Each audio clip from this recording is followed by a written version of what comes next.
but there was too little done too late in the game, and there was far too much of Liverpool to beat. And now they take on Chelsea. It's the repeat of 2 years ago in the Carabao Cup final. I do believe Liverpool will be the heavy favourites in this game. There's no doubt about that in my mind, as they're just a level above Chelsea right now. However, Chelsea will go into it the underdogs. Chelsea will go into it feeling, well, everybody's going to write us off. Everybody's going to say this is a foregone conclusion. Liverpool are going to have to remain resolute. They're going to have to remain aggressive. They're going to have to expect to get beat, think they may get beat, to really keep their wits about them. That little bit of fear, that little bit of jeopardy has to be within them to really get the best out of them, because this could be another trophy for Jurgen Klopp at Liverpool. And it's been a practically a perfect Carabao Cup campaign for them, really. I know the scoreline read 3-2, and there was a few moments at Anfield where Fulham could have taken a further lead. But overall, Liverpool deserved to be where they were tonight. And you know what?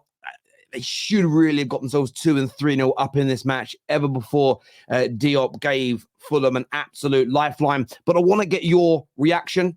I want to get your live takes on this. Please hit like buttons. Please make sure you are subscribing to the Football Terrace as well. Let us know what you're thinking. Let us know what you're feeling in the comment section below. And look, I look at Liverpool at the moment and the team. I don't want to use the word transition. No, let me rephrase that. I'm not going to use the word rebuild, because the foundation is built. They're going for a transitional period. Transition was the wrong word. Rebuild isn't. Where the midfield is being restructured. They're creating a new attack after one of the best front threes that we have seen in the Premier League era has been split up. And last year was a really horrible campaign for Liverpool when you think the year prior they were a few minutes away from winning a domestic treble. They were very close to pulling off a quad, but they still won 2 trophies, Champions League finalists, and missing out by a hair's breadth on the final day of the season. Liverpool came into this campaign. I remember being laughed at in the summer for saying, I think they'll make the top 4. Nobody put them anywhere near a title race. They've just knocked Arsenal out of the FA Cup. They're into the final of the Carabao Cup. They're the favourites to win the Europa League. This could be a very, very special season for Jurgen Klopp. And because the first time around, his first great team at Liverpool, they built the foundation then with FSG. They haven't got to build the foundation now. They haven't got to build the winning mentality. They haven't got to build and create the culture that makes you work hard, that makes you professional, that makes you run through brick walls. That foundation already exists. So when you go through these transitional periods, you can win on your way to getting back to your very top. We saw it many years with Manchester United under Sir Alex.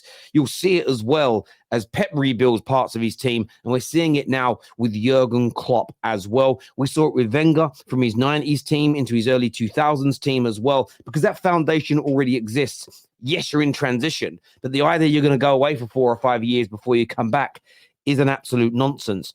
A lot of players still missing for Liverpool. No Trent, no Mo Salah. Jota was rested today. Curtis Jones, who's been a regular, rested today. Szoboszlai out. They're into a final. 5 points clear at the top of the league. What a start to this campaign. And Jurgen Klopp putting his team in a position to pick up more silverware. And that's what Jurgen Klopp now needs to do.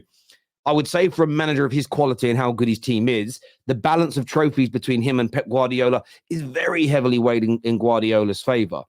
And at the end of the day, that is the brass tacks that we are talking about success in. So he'll want every single trophy available. Picking up more League Cups, picking up more domestic trophies is a great way to do that. And for me, I never felt that Klopp and Liverpool took these domestic trophies seriously enough in his first 3 or 4 years. We now see a very different attitude from Jurgen Klopp towards them as he's built his squad. Now that foundation is in place. And I think, impeccable, really. In terms of tonight's performance, look, I don't think it was Liverpool's best night. I don't think it was this. There were some really good moments when they took the lead and went 1-0 up. Good goal, good vision for the pass to Diaz. I think the shot should have been saved, really. There was some really good movement and passing that led to opportunities after that. But the game really became stale. But that's no real fault of Liverpool's. That's just game management.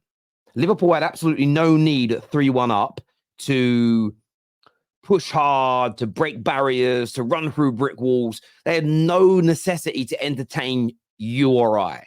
Absolutely none. They didn't need to do that. Why do they need to do that? That isn't their job. And that, for me, is one of the scary, one of the sobering, one of the worrying factors when it comes to this Liverpool team, is that they're in transition. They're on their way to building another brilliant top-class team. And they can go 3-1 up in a semi-final of a major competition and then cruise for the best part of 70 minutes. That, for me, is, if you're a rival, is worrying. Now, football in itself, yes, we all like it to be entertaining, but Liverpool have no obligation to play hard for a 70-minute period that they don't need to. So the game in itself was a little bit boring from a neutral point of view. I'm sure every Liverpool fan watching was sitting back, enjoying the football, relaxed, no real worries. Maybe that last 10 minutes, it got a bit hairy. They'd have probably liked to have seen some of the chances. Diaz should have fed the ball through to Diaz a little bit earlier in the game. There's a great shot from Darwin that also, I don't even know how he didn't go in, if I'm being honest with you. They would have liked that extra goal probably to kill the game off 110%. So when I say it wasn't a great performance from Liverpool, I'm just talking from a standpoint of entertaining people. It was a brilliant professional performance, but not one that anyone's going to really remember as a standout, because that's not really how we operate as football fans. But this is a brilliant, brilliant Liverpool team. I've been saying it for a while now. I've been getting cooked online saying I'm a secret Liverpool fan now and all that jazz. But look, I can only speak the truth on the football terrace. And I think Jurgen Klopp is on his way to cooking a second top-class team at Liverpool, answering questions to whether or not he could rebuild a team, which I think he's starting to answer. And a lot of people last year were talking about whether or not he'd been found out, whether or not he had the appetite, whether or not he could keep going. Me as a rival, I looked at it and I asked questions. Can he adapt? Can he change? Has his system been found out? There was a lot of Liverpool fans that come on the terrace who were saying they think he needs to go now. And I think that kind of criticism is fair. We live in a world where people have opinions in the moment based on 1, 2, 3, 4, 5 months or so worth of games and results and performances and data, and they have those opinions. I will say this about Jurgen Klopp.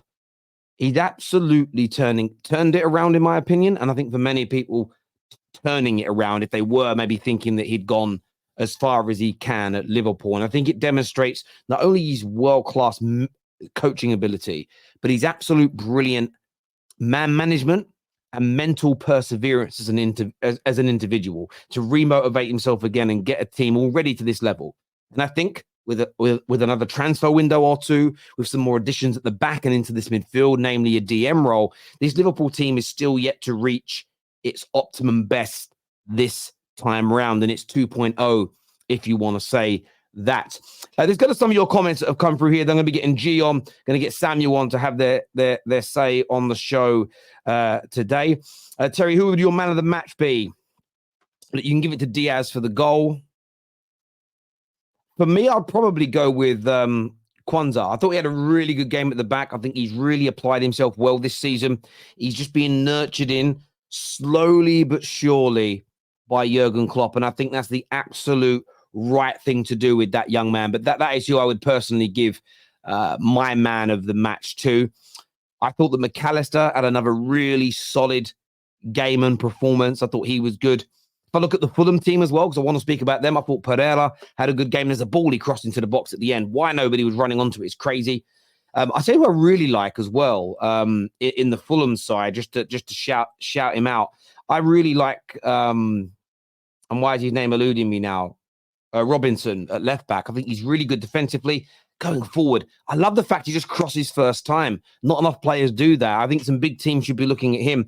I also thought for Liverpool tonight, again, Connor Bradley had another solid game. I thought he had another solid game today. But yes, there'd be the kind of standout performers on the pitch tonight, in my personal opinion. Kwanzaa and Konate are the future. I think they are definitely part of your future, Scouts-Cop. I think you need one more as well to be purchased and brought into the club. Although I do think right now, you've got one of the best left backs in the country, Joe Gomez. Who knew? I don't know. How old is Joe Gomez? Genuinely, I'm going to say 27 by now. He must be 26. He's 26, and I think you found his position. His position is a left back. I've never seen him look so comfortable that he does a left back, and he's got a shot on him as well. Keep him at left back. Honestly, get him in the England squad at left back. He's English, right? I know he's born in England, but not everybody. Like, I'm talking about who he plays for. Yeah, I thought he was English. I thought I seen him in the England team before. I just didn't want to assume. But yes, absolutely. Keep him at left back. Get him in the England squad. I like him there. Terry, Fulham was the better team. No. Fulham were not the better team. Fulham had large periods of the game where they had the ball because Liverpool let them. Fulham did have some opportunities to create chances, but they very rarely did.